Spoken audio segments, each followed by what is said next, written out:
Ongi etorri Protalen podcastera, gaurko ataleko protagonista, gonbidatua, nazioartean aritzen da, herrialde bateko eta besteko bezeroekin hartu emanean, etengabe, egunerokoan, Andrea Navarro da bera, 25 urte ditu eta sakandarra da Uharte Arakilekoa.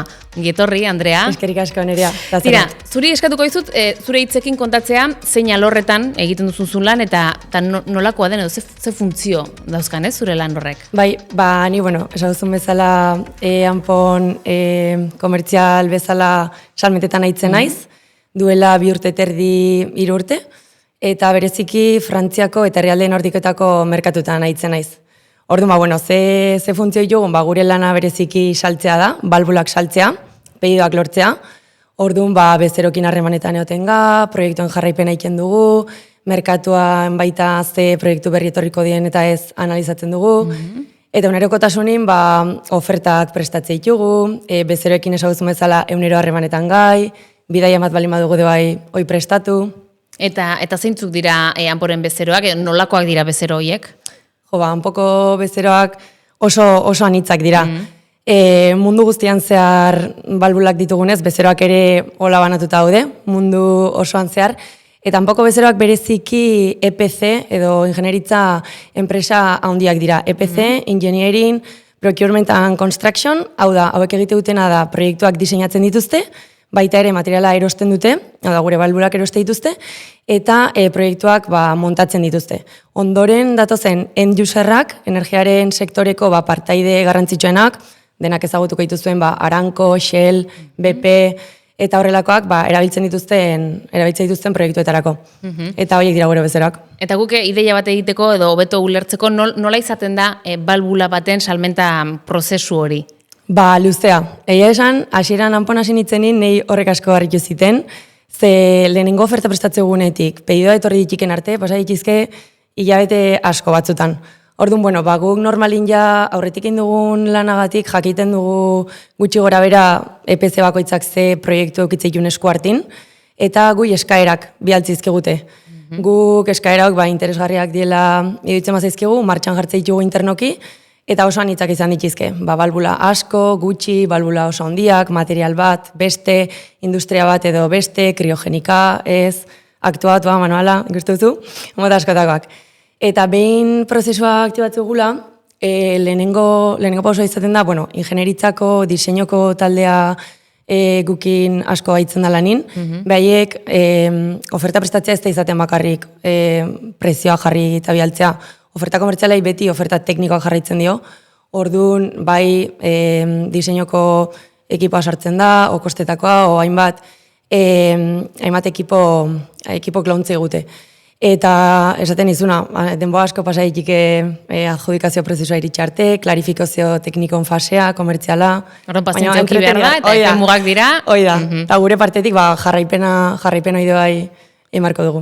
Ja aurreratu didazu pixka bate, baina nolakoa da zuen harremana hanpoko beste talde batzuekin, ez? Lan hori aurrera ateratzeko. Hoi da, esaten izun, ofertetan diseinu ditzen diogun ingenieritzako taldekoekin, bai erosketekin, kostesekin, bestain bat, ekipo internokin asko aitzen gabino, baita, behin pedidoa ja etxe barru neukita, baita produkzioakin, egunerokotasunin, biltzen hau nola da, hau atzeatuta, ez, o finantzakin, orduan, ez gaude bate bakarrik. Eta bezeroek nola perzibitzen dute hanpo? Nola ikusten zaituztete kanpotik? Nik uste oso ongi. Guk gure buru definitzen dugu ingenieritza maila altuko balbulak eititugula, eta nik uste alaxe dela. Ze gure balbulak ez die, ez ga masako produkzio baten oinarritzen, gure balbulak die oso personalizatuk, beti bezeroan behar eta moldatzen saiatzen ga, espezifikazio zozorrotzak segitze ditugu, eta beti kalitatea eta iraunkortasunan ikuste dela gure balbulen funtsesko ezaugarri bat, eta nik uste hori behik ikustea lortzen dugula. Komunikabietan hanpo balbulen Ferraria, hori ere irakurri dut, ezakit bat egiten duzu honekin? Simi lona izan ditike, guk azken inde ingenieritza eta berriz esatizu kalitatea gutzat oso garrantzitsua da, eta orduan simi lona izan ditike. Pasaden urtea, salmentetan errekorrekoa izan zen, aurten ere okerrez banago bide beretsutik zoazte, hau nola bizi duzu ezuek? Bai, pasaden urtea izan zen borobila. Esan merkatua gori-gorin zeon, eta bain de bai hola seitzen du, baina guk ekipoan beti ditugu beste lankide batzuk denbora gehiago amate gutenak, eta esate egute igual gaztegoak ganei, o denbora gutxe amate gutenei, ez oitzeko onta, ez? Gure merkatua dela asko fluktuatzen duela hori da.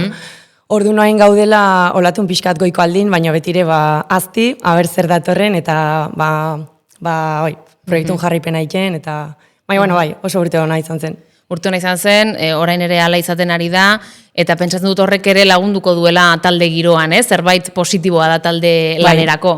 Bai, esan gure taldeko giroa da bikaine.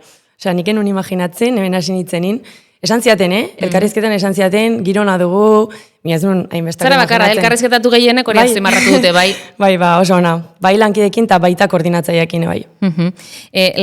Laneko harremanak ze garrantzia dute zuretzat, laneko harremanek?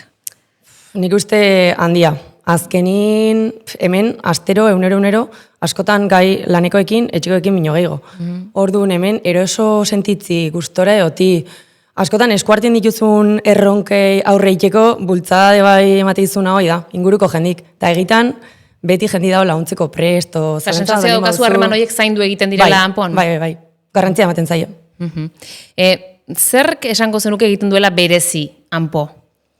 Bueno, lehen ez dut aipatu, bino kooperatiba dela noski garrantzitsua da nik uste, barneko kultura pixkat eta ulertzeko, eta baita de pixkat aurrekoakin lotuta, esaten da, pertsonetan oinarritutako proiektua dela, baina ez da bakarrik esaten dela, nik uste ala dela. Osa, hemen zerbait esateko balin maukezu, jendeak entzute izu, zure lana baloratzen da, eta nik uste jendeak egin dula berezi.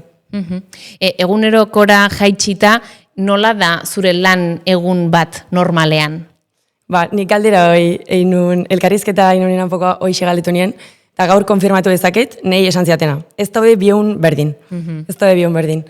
Oso dinamikoa da, ez da bate monotonoa, beti ikuzu erronka berrik, gauz berrik, o ez ustekoak, bai bezeronaletik, o bai hemengo egunerokotasunan pasten dienak, baina, badaude patron batzuk igual, bai egunero errepikatzen dienak, o astero ez, nik adibidez eune hasten dut normalin ofizina jatzen naiz eta korreo abitzen du, ikusteko zerbait oso urgentea da nola erantzun beharrekoa, eta pixkat saiatzen naiz planifikatzen eune, bidaian bat balin badaukete bai oi prestatzen, o euneroko bileran bat balin badaukete bai oi prestatzen, eta esate dizut, beti sortzen da gauzen bat, trastokatzen duna gero eune.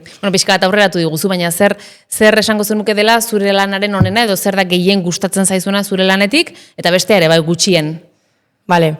Honetik hasiko naiz, nik uste hobena dela, gustatzen zait ez dela bate monotonoa, beti ikuzu erronka berrik.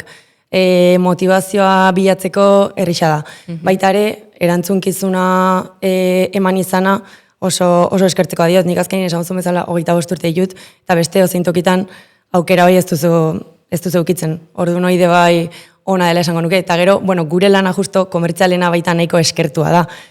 Esan edut, egoten balin baza 5 o 6 hilabete o egon bardienak proiektu baten atzetik, ofertakin, klarifikazioekin, eta gero azkenean peidon bat jasotzea lortzen baduzu, pertsonalki ere satisfakzioa lortzea errixa da. Eta gutxien ze gustatzen zaiten, ona den modun, erantzukizuna ukitza de bai txarra izan ditik, eta baita nola proiektu handik eta eskuartina bat ditugun, batzutan presioa, o epeta hurbildu beharra, hoi igual izan ditik ez zailena, gutxien gustatzen zaiten. Presioa kudeatzen ikasi duzula pentsatzen dut, ez dakit zure burua zerbait ikasi duzun, zure buruaren inguruan zerbait ikasi duzun denbora honetan? Bai, zalantzei gabe nik uste konfiantza irabazi dutela, nire burungan. Eta hanpo klaundu dit, baina noski nire eunerokotasunean eta baita hemendik kanpo, asko laundu dit. Nik ustez naizela hain lotxatia, nire burun konfiantza irabazi dutela. Eta galduko nizuke ere bai, ea gomendatuko zenioke zure lagun bati, zure ezagun bati, senideren bati, hanpon lan egitea. Zalantzi gabe bai. Hemen aukera asko emateizkizute, azitzeko, esaten izun responsabilidadea eskentzen zaizu, jendea, giroa, benetan, bai. Eskerrik asko, azken galdera honekin utziko dugu, Andrea Navarro, eskerrik asko. Eskerrik asko zui. Plazerra izan da, ongi segi. Bai, aio.